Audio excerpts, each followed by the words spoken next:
What's going on, everyone? Welcome back to the show. So today we're going to take a look and a listen to Senator Cassidy. He's going to be talking about this crisis when it comes to retirement. We'll see if he talks about Social Security. This is a hearing that I showed you a video yesterday of Senator Bernie Sanders. We're going to continue and we're going to take a look and listen to Senator Cassidy. And then in the future, I want to take a look at the experts and hear what they have to say about this retirement crisis as well as Social Security. So that's what we're going to focus on in this video. But first off, if you guys can do me a favor, please like the video, subscribe to the channel, hit that little bell notification, and then click all. By clicking all, you'll get notified anytime we post a video. We do daily videos here, so by clicking the bell notification and clicking all, you should be getting updated every day. And just a reminder, thank you for your support. I really appreciate it. And if you'd like to follow me on Twitter and Threads, you can at the TEC Show Live. Okay, so let's go ahead and get to Senator Cassidy. Now, this is the first time I'm hearing this, so I haven't watched this yet. So we'll see what he has to say about this retirement crisis. We'll see if he talks about Social Security reform. Now, Senator Cassidy in the past, he's talked about reforming Social Security. He's tried to put together this bipartisan group of senators to move forward with some type of reform when it comes to Social Security. So we'll see. We'll have to see how he feels about this whole situation. But if you guys didn't watch my video yesterday, hopefully you will. It was Senator Bernie Sanders he was talking actually about the $200 raise for Social Security, and then he was talking about the retirement crisis. But it's clear when it comes down to retirement for a lot of people who are getting to the age where they're starting to think about retirement, people don't have money. And that's a huge problem, because if you don't have money and you get into a situation where now you need to retire, and some people need to retire, let's face it. Some people might get injured or they're getting up to the age where they can no longer work. And if you don't have enough money saved up, you don't have a good 401k plan set up, if you don't have a retirement plan set up, then you're going to be in a real bad situation, because you're going to quickly find out that the Social Security benefits that you've been paying into your whole life might not be as much as you need in order to survive. So let's go ahead and take a look and listen to Senator Cassidy. Here we go. Chair Sanders, a little odd. The focus today seems to be promoting the defined benefits system, prescribing an agenda, frankly, that is outdated and little disconnected. In 1974, Congress passed the Employment Retirement Income Security Act, the ERISA Act, in response to tens of thousands of Americans losing their retirement security because their employer's defined benefit system failed. Exemplified by the collapse of Studebaker Automobile Company and about 1,800 other pension plans terminating over a 4-year period, imagine the impact upon those hundreds of thousands of workers who were employed by them. Since ERISA, the defined benefit system has been largely replaced by the defined contribution, which has flourished. As of 2021, 146 million Americans collectively own $9.5 trillion in retirement assets.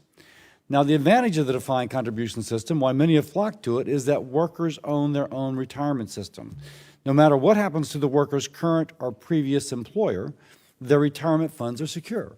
Very few people now retire after 50 years at a company and get a golden watch. Most will move between employers. This allows them to do so while maintaining their retirement fund. Importantly, Congress just passed Secure Act 2.0 on a bipartisan basis, making improvements to our nation's retirement system. We had the option to take the one such as the chair is advocating for, and on a bipartisan basis chose not to. Instead, based the solution primarily on the success of the defined contribution system. Secure 2.0 was so popular, it passed out of all 4 committees of jurisdiction with unanimous votes, and on the House floor, can you imagine this, by a vote of 414 to 5. The chair speaks of needing to find a solution to a crisis, but we have that solution. By the way, there are still provisions of Secure Act 2.0 that have yet to be implemented, including those helping low-income individuals. For example, the Enhanced Savers Match, a tax credit going right into low-income Americans' retirement accounts, which goes into effect in 2027. The chair has referenced statistics pointing to a retirement crisis, but many of these are from 2021, which predate the passage of Secure 2.0, the improvements it has made, and the improvements that it will make, especially those targeting lower-income Americans. Now, by the way, there is a place for defined benefit systems. with reforms, it can be successful. In 2006, we passed these needed reforms, which resulted in some of those funds now being overfunded, even weathering the 2009 financial crisis. However, these reforms have not been implemented in the largely union-utilized multi-employer defined benefit space. Many of these multi-employer defined benefit plans have struggled for years when in 2021 they told Congress they needed a bailout. Many of the plans were badly mismanaged. Democrats passed a $90 billion bailout of the multi-employer defined benefit system on a party line vote without strings on the tax dollars to prevent, strings that would say you have to make these reforms to prevent future failures. Now, this lack of reform system is that which some wish us to expand. Unfortunately, the large labor union successfully lobbied to make sure the bailout did not come with any meaningful reforms protecting workers and preventing future failure. Simple reforms, like requiring certain funding levels, disclosures for defined benefit plans, requiring unions to provide beneficiaries with a clear report of their defined benefit program's financial state. Now we're seeing the results of the failure to enact these provisions. The Central States Pension Fund received $127 million overpayment in their bailout because they included thousands of deceased participants in their bailout application. Let me give credit where credit is due. Teamster President Sean O'Brien told this committee the money should be repaid. However, the Central State Pension Fund now tells the committee it would be impossible for them to repay the money that they were improperly paid. Workers covered by the Central State should be alarmed about the financial state of their retirement plan if returning money they weren't supposed to receive would destabilize the fund now. Frankly, it's infuriating to hear that the union's pension plan could be on the verge of collapse only a few years after they received tens of billions of dollars to bail. If the chair truly wishes to expand the use of defined benefit plans, I am so happy to discuss reforms similar to the ones that have been very successful in the individual employer space and pass them to stabilize the entire defined benefit system. But we'll have to overcome staunch union opposition to any reform that provides greater oversight and protection for their workers. Together, though, I think we could do it. To be clear, Republicans do not support putting the thumb on the scale to prefer either defined benefit or defined contribution. We support what works. Most businesses with individual employer defined benefit plans wish to continue to offer and expand their programs. If it's working, don't fix it. We're seeing the good work of companies who are importing the best of defined benefit system into the defined contribution, including many innovative lifetime income products. I agree with the chair that lifetime income is desired by many Americans.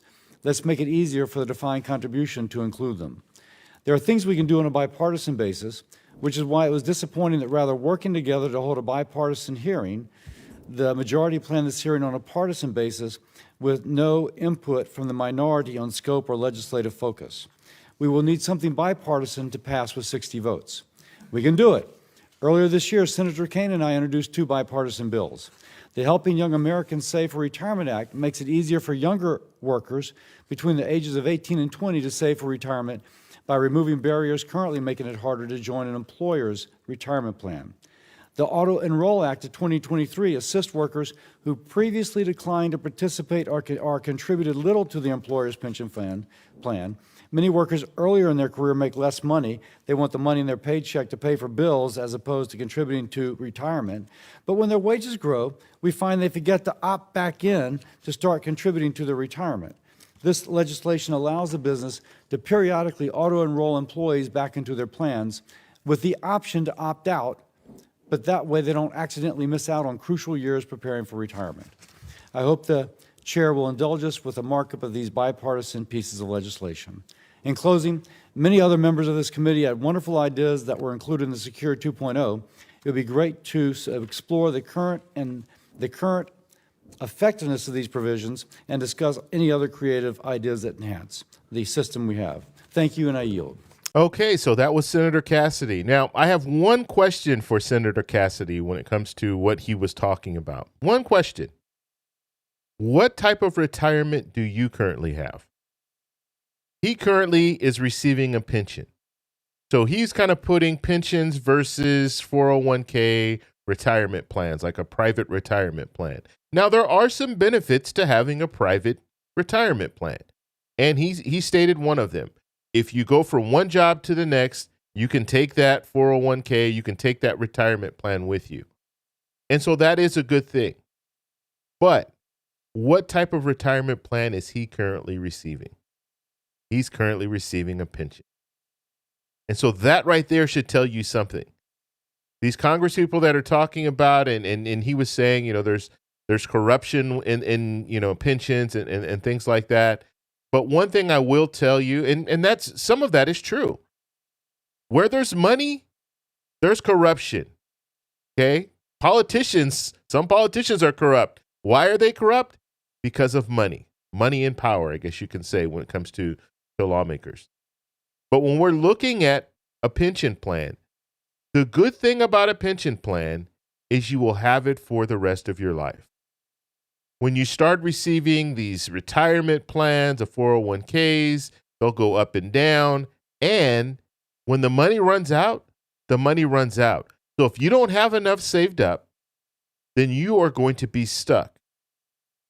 And so that's why pensions, in my opinion, pensions are more desirable than 401ks and other retirement plans. Now, why did companies get away from pensions? They got away from pensions because it cost them too much money. And it's much easier for them to provide a retirement plan, provide a 401k, and even match that 401k because it's a tax write-off for them if they're matching it, and you're contributing money towards it. And so the cost to them is much less than if you had a pension plan. Of course, you pay into a pension plan as well, but because you're receiving it for the rest of your life, and if you live a long life, you're going to be collecting a lot more than you would have if you were, let's say, if you had a 401k plan set up.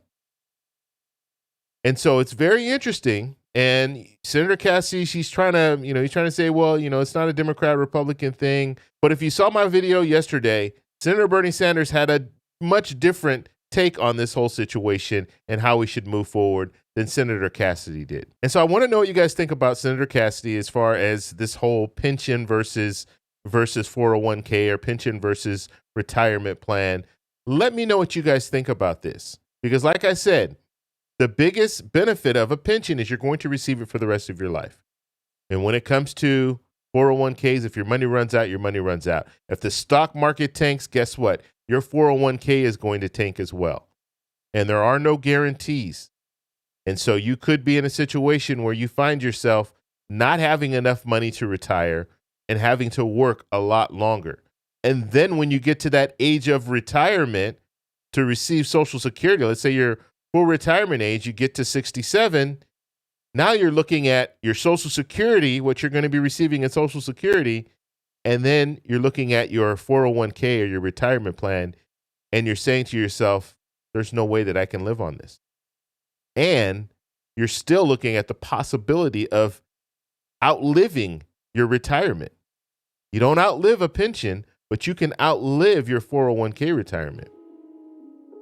So let me know what you guys think in the comments below. If you like this video, please give me a thumbs up. Please subscribe for more, and I'll talk to you in the next one. Bye.